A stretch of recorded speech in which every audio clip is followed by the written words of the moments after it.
ओम शांति। 16 मार्च 2024।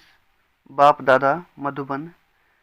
मीठे बच्चे, ज्ञान की डिपार्टमेंट अलग है, योग की अलग। योग से आत्मा सतो प्रधान बनती है। योग के लिए एकांत की जरूरत है। प्रश्न: स्थायी याद में रहने का आधार क्या है? उत्तर: तुम्हारे पास जो कुछ भी है उसे भूल जाओ। शरीर भी याद न रहे, सब ईश्वरीय सेवा में लगा दो। यही है मेहनत। इस कुर्बानी से याद स्थायी रह सकती है। तुम बच्चे प्यार से बाप को याद करेंगे तो याद से याद मिलेगी। बाबा भी करंट देंगे। करंट से ही आयु बढ़ती है, आत्मा एवर हेल्दी बन सकती है। ओम शांति। अब योग और ज्ञान दो चीज़ हैं। बाप के पास यह बहुत बड़ा खजाना है जो बच्चों को देते हैं। बाप को जो बहुत याद करते हैं उनको करंट जास्ती मिलती है, क्योंकि याद से याद मिलती है। यह कायदा है, क्योंकि मुख्य है याद। ऐसे नहीं कि ज्ञान बहुत है इसका मतलब याद करते हैं, नहीं। ज्ञान की डिपार्टमेंट अलग है, योग की बहुत बड़ी सब्जेक्ट है। ज्ञान की उससे कम। योग से आत्मा सतो प्रधान बन जाती है, क्योंकि बहुत याद करते हैं। याद के बगैर सतो प्रधान बनना असंभव है। बच्चे ही सारा दिन बाप को याद नहीं करते तो बाप भी याद नहीं करेंगे। बच्चे अच्छी रीति याद करते हैं तो बाप भी याद से याद मिलती है। बाप को खींचते हैं, यह भी बना बनाया खेल है जिसको अच्छी रीति समझना है। याद के लिए बहुत एकांत भी चाहिए। पिछाड़ी में आने वाले जो ऊंच पद पाते हैं उसका आधार भी याद है। उन्हें याद बहुत रहती है, याद से याद मिलती है।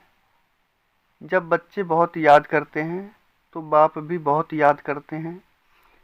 वह कशिश करते हैं, कहते हैं ना, बाबा रहम करो, कृपा करो। इसमें भी याद चाहिए। अच्छी तरह याद करेंगे तो ऑटोमेटिकली वह कशिश होगी, करंट मिलेगी। आत्मा को अंदर आता है कि मैं बाबा को याद करती हूँ, तो वह याद एकदम भरपूर कर देती है। ज्ञान है धन। याद से फिर याद मिलती है, जिससे हेल्दी बन जाते हैं, पवित्र बन जाते हैं। इतनी ताकत है जो सारे विश्व को पवित्र बना देते हैं। इसलिए बुलाते हैं, बाबा आकर पतितों को पावन बनाओ। मनुष्य तो कुछ नहीं जानते, ऐसे ही रड़ियाँ मारते और समय वेस्ट करते रहते हैं। बाप को जानते नहीं, नौधा भक्ति भल करते हैं। शिव के मंदिर में जाकर काशी कलवट खाते हैं, मिलता कुछ भी नहीं। फिर भी विक्रम बनने शुरू हो जाते हैं। माया झट फंसा देती है, प्राप्ति कुछ भी नहीं।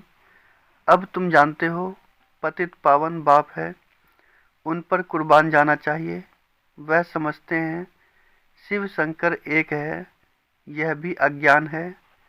यहाँ बाबा बार बार कहते हैं, मन मनाप हो, मुझे याद करो तो तुम पवित्र बन जाएंगे। तुम काल पर जीत पाते हो। इसमें तुम्हें जितनी कोशिश करेंगे तो माया भी विघ्न डालेगी, क्योंकि माया समझती है यह बाप को याद करेंगे तो मुझे छोड़ देंगे।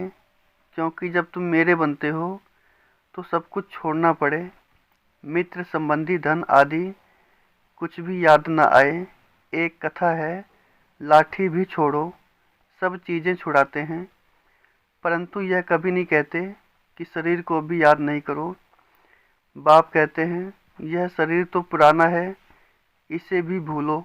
भक्ति मार्ग की बातें भी छोड़ दो, एकदम सब कुछ भूल जाओ, अथवा जो कुछ है काम में लगा दो, तब ही याद टिकेगी।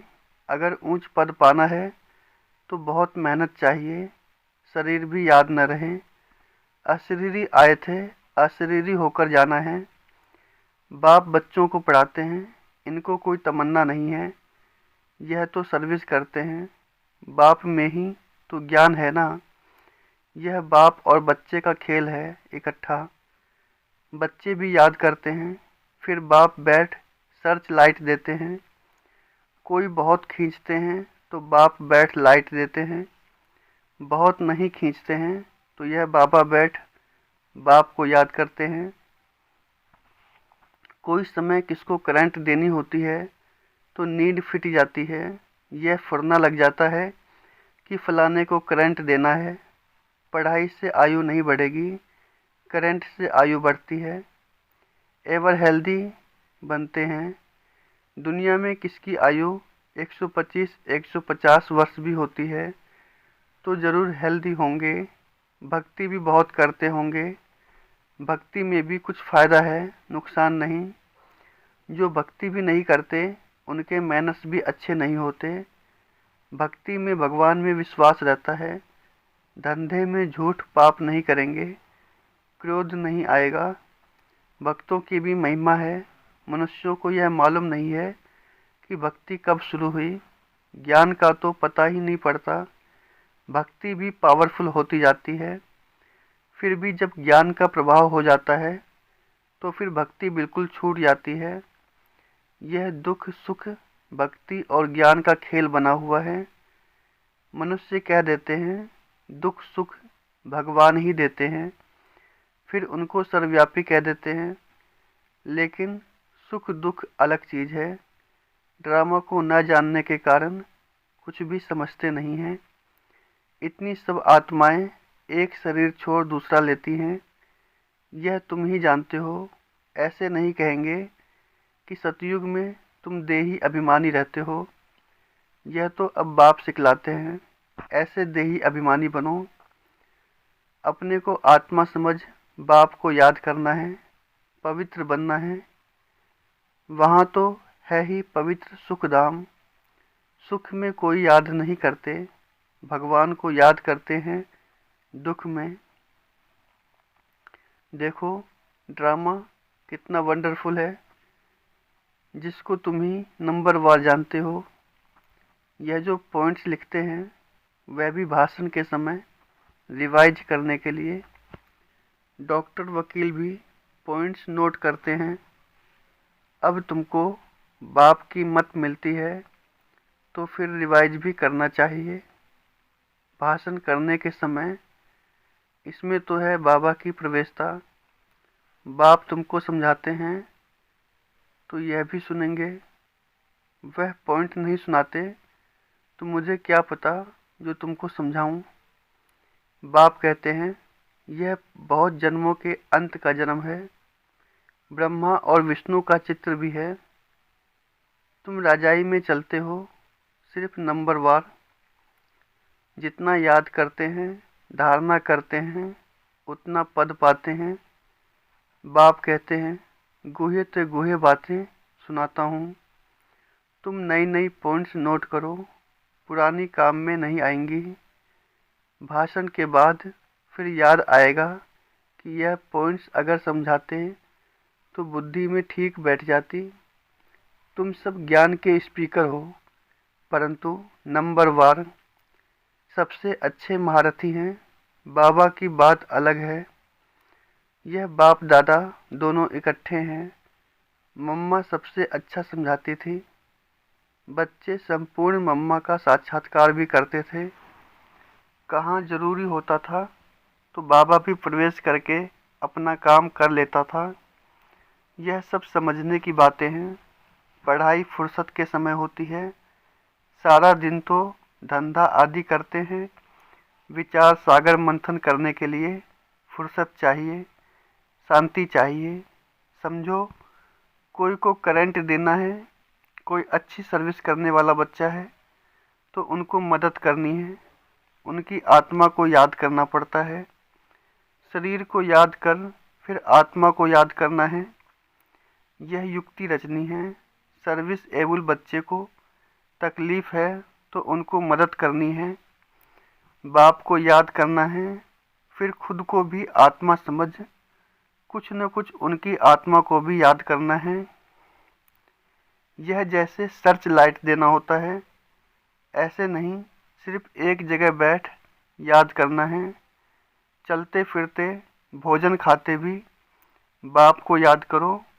दूसरे को करंट देना है तो फिर रात्रि को भी जागो। बच्चों को समझाया है, सवेरे उठकर जितना बाप को याद करेंगे उतना कशिश होगी। बाबा भी लाइट देंगे, बाबा का यही धंधा है बच्चों को सर्च लाइट देने का। जब बहुत सर्च लाइट देनी होती है तो भी बाप को बहुत याद करते हैं, तो बाप भी सर्च लाइट देते हैं।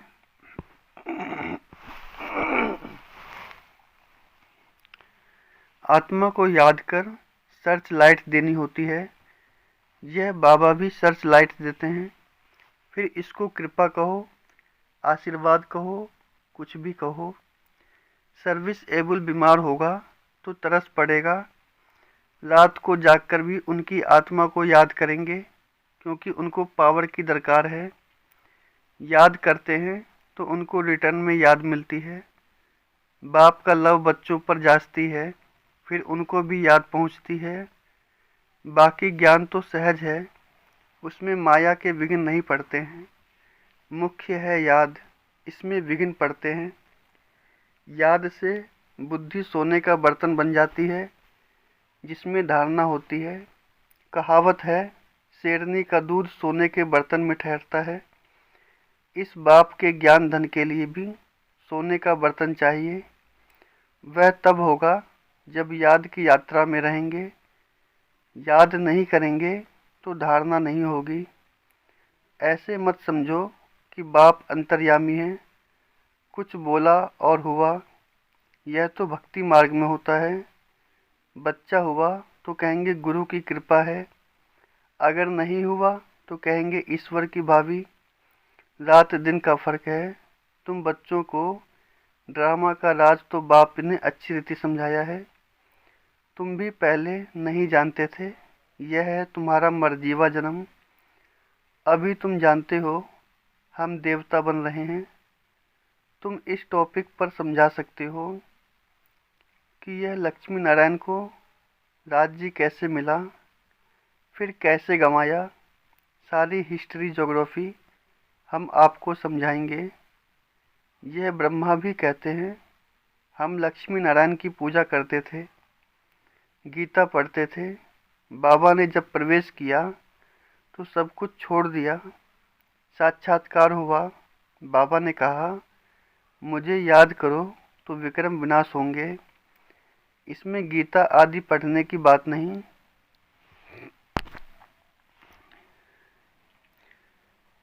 बाप इनमें बैठा है, सब कुछ छुड़ा दिया। कभी शिव का दर्शन करने मंदिर में नहीं गए। भक्ति की बातें एकदम उड़ गई। यह नॉलेज बुद्धि में आ गई।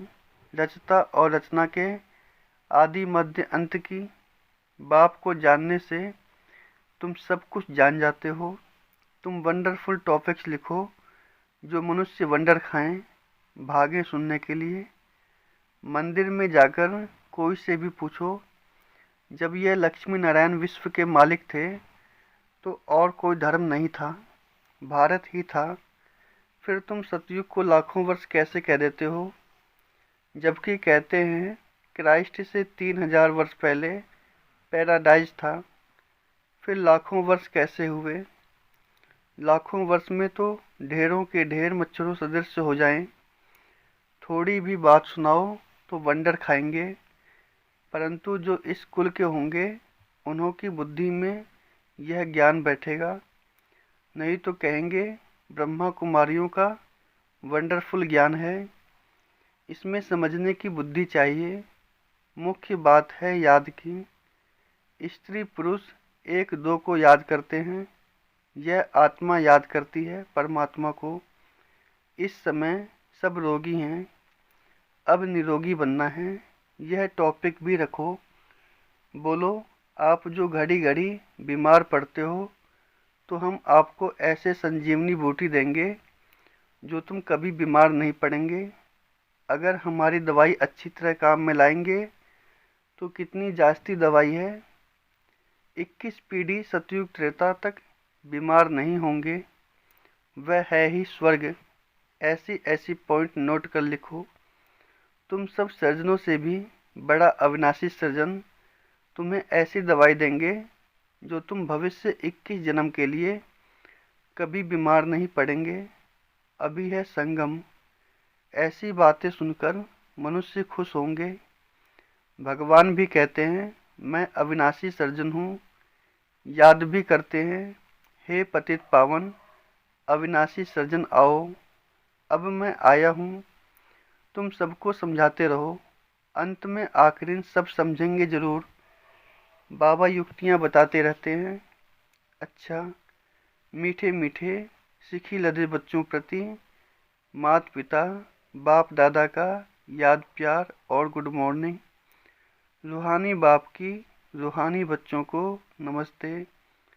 हम रूहानी बच्चों की रूहानी बाप दादा को याद प्यार और गुड मॉर्निंग। धारणा के लिए मुख्य सार। पहला, बाप से सर्च लाइट लेने के लिए सवेरे सवेरे उठ बाप की याद में बैठना है। रात्रि को जागकर एक दो को करंट दे मददगार बनना है। दूसरा पॉइंट, अपना सब कुछ ईश्वरीय सेवा में सफल कर इस पर अपना सब कुछ ईश्वरीय सेवा में सफल कर इस पुराने शरीर को भी भूल बाप की याद में रहना है। पूरा कुर्बान जाना है। देही अभिमानी रहने की मेहनत करनी है। वरदान, स्वदर्शन चक्र द्वारा माया के सब चक्रों को समाप्त करने वाले मायाजीत भव। अपने आप को जानना अर्थात स्व का दर्शन होना और चक्र का ज्ञान जानना अर्थात स्वदर्शन चक्रधारी बनना। जब स्वदर्शन चक्रधारी बनते हो तो अनेक माया के चक्र स्वतः समाप्त हो जाते हैं। देह भान का चक्र, संबंध का चक्र, समस्याओं का, माया के अनेक चक्र हैं। 63 जन्म इन्हीं अनेक चक्रों में फंसते रहे। अब स्वदर्शन चक्रधारी बनने से मायाजीत बनेंगे। स्वदर्शन चक्रधारी बनना अर्थात ज्ञान योग के पंखों से उड़ती कला में जाना।